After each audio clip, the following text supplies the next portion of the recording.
wrapped up in this one place. When the pilot asked the flight attendants to prepare for landing, she squeezed her eyes and braced for impact. The calm of the night flight gone, along with the soothing baritone of Luke Bryan on the hot country playlist she'd put on repeat because nothing really bad happened in a country song. Just tears and beers. Easy enough to switch the pronouns. And she did. He rhymed with she, and them worked just as well as him. Those songs also gave her an education on a standard-issue Southern upbringing. Homemade rolls prepared with bacon grease, rope swings launching people into swimming holes, tailgate drinks and dalliances. Little details she peppered into conversation with fellow Southerners when she felt homesick for a life she'd been denied. Bits of rain streaked the window.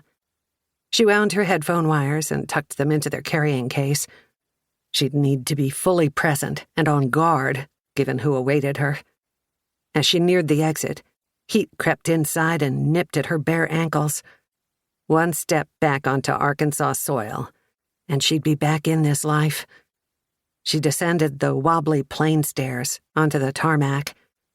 Below the smell of stale airplane coffee and fuel and concrete, rain, grass, wildflowers, and freshness. Country living had its appeal, if you could afford the land and no one minded that you were different. Almost instantly, the humidity stole her breath and energy. As soon as she left the tarmac, she peeled off her hoodie and shoved it into her backpack. She'd seen bodegas bigger than the boarding area. Gate agents yawned. The gestures of talking heads from muted ceiling-mounted TVs screamed. A swarm of belt-buckled and decked-out in razorback red passengers waited for their long-delayed flight on the plane she'd departed. Panic bloomed in her bloodstream, as it had when she'd received those texts from Diane a few days prior, a hot blur of a barely remembered exchange. As always, her mind wandered back to the blood, the body, the headlines, the nickname. Jane hoped it had been forgotten by now. Guess who? They found him. I told you they would. Time to come home. Time to pay for what you done. Let me know when you're here. What's your flight number? What time you getting in? And then the last one. And don't think about running. A normal person would get back on that plane, disembark in Dallas, or take off to a new destination, maybe Idaho, Montana, somewhere desolate and boring. Change her hair, change her name.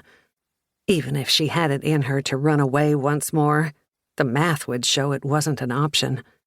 The highest balance in her accounts belonged to credit cards, not savings or checking. Over the past month, she'd lost her job and her girlfriend, which also meant she'd lost her home. Bad things came in threes. She hoped the lost home would count as the third strike in the equation, and that her new home wouldn't be a cell in McPherson unit. But then again, that was why she had returned to Arkansas. In Boston, no one knew about Warren, about the gap in Jane's life, the hole she filled with lies. When the conversation shifted to family, she typically smiled, said they weren't close, downed most of her wine, and drowned any convulsive need to confess that she'd been small-town famous once on account of a crime. They'd all sworn, Jane, Georgia Lee, Jason, Angie, to never tell another soul about that night. Then Jane had gone and broken that promise. She clutched the handle of her suitcase to steady herself, gathered some air into her lungs, pulled the T-shirt away from her neck. "You all right, honey?" A woman who looked older than her years, due to cigarette lines around her lips, offered a look of concern. "You look a little pale." "I'm fine," Jane lied. "Thank you," she added with a smile when the woman was taken aback at Jane's clipped reply. Past the security gate, women with large purses and men in bent bill caps welcomed loved ones with bear hugs.